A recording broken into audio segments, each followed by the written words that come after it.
तो चलिए खबरों के सिलसिले को आगे बढ़ाते हुए अब बात करेंगे भरत भूषण तिवारी के बारे में। जी हाँ, भरत भूषण तिवारी के निधन के बाद आयोजित श्रद्धा कार्यक्रम में बड़ी संख्या में लोग उन्हें श्रद्धांजलि अर्पित करने पहुंचे। कार्यक्रम में स्थानीय नागरिकों, सामाजिक संगठनों के प्रतिनिधित्व, शुभचिंतकों और विभिन्न क्षेत्र से जुड़े लोगों ने भाग लेकर दिव्यांग भरत भूषण तिवारी को श्रद्धांजलि अर्पित की है। पूर्व आयोजन के दौरान भावुक माहौल देखने को मिला और लोगों ने उनके सामाजिक योगदान तथा व्यक्तियों को याद किया। श्रद्धा कार्यक्रम में आने वाले लोगों का सिलसिला पूरे दिन जारी रहा।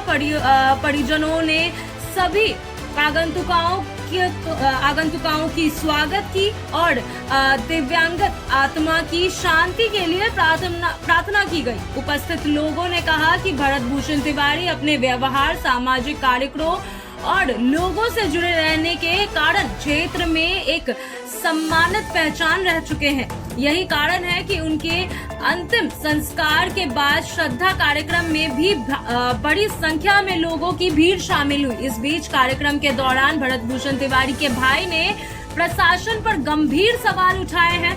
उनका आरोप था कि परिवार और समर्थक भरत भूषण तिवारी की प्रतिमा यानी मूर्ति स्थापित करना चाहते थे, लेकिन प्रशासन ने इसकी अनुमति नहीं दी। उन्होंने कहा कि प्रशासन के इस फैसले से परिवार और समर्थक में निराशा है। परिजनों ने कहा कि प्रतिमा स्थापित करने का उद्देश्य केवल भरत भूषण तिवारी की स्मृति को सम्मान देना था। उनका आरोप है कि प्रशासन ने बिना संतोषजनक कारण बताए प्रतिमा लगाने की अनुमति नहीं दी। उन्होंने मांग की कि प्रशासन इस पूरे मामले पर स्पष्ट जवाब दे और बताए कि आखिर किस आधार पर अनुमति रोकी गई है। भरत भूषण तिवारी के भाई ने यह भी कहा है कि यदि किसी प्रकार की प्रशासनिक या कानूनी प्रक्रिया पूरी करनी थी तो परिवार उसे पूरा करने के लिए भी तैयार था। उनका कहना था कि यदि सभी नियमों का पालन किया जाता तब भी अनुमति न मिलने कई बहुत बड़े सवाल खड़े करते हैं। उन्होंने प्रशासन के रवैये को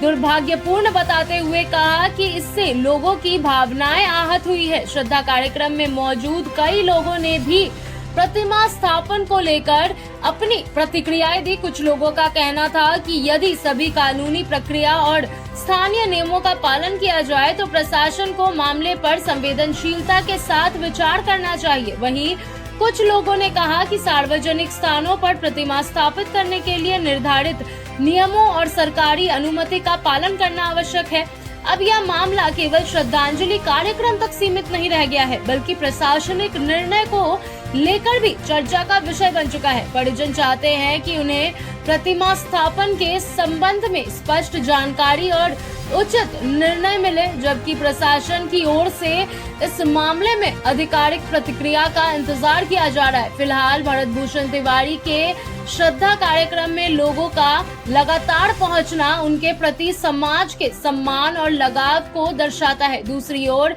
प्रतिमा स्थापन को लेकर उठे विवाद ने इस पूरे मामले को नया या फिर मैं ये कहूँ कि नया अध्याय दे दिया है। अब सभी की नजर प्रशासन के अगले कदम और इस विषय पर आने वाले आधिकारिक प्रतिक्रिया पर बनी हुई है।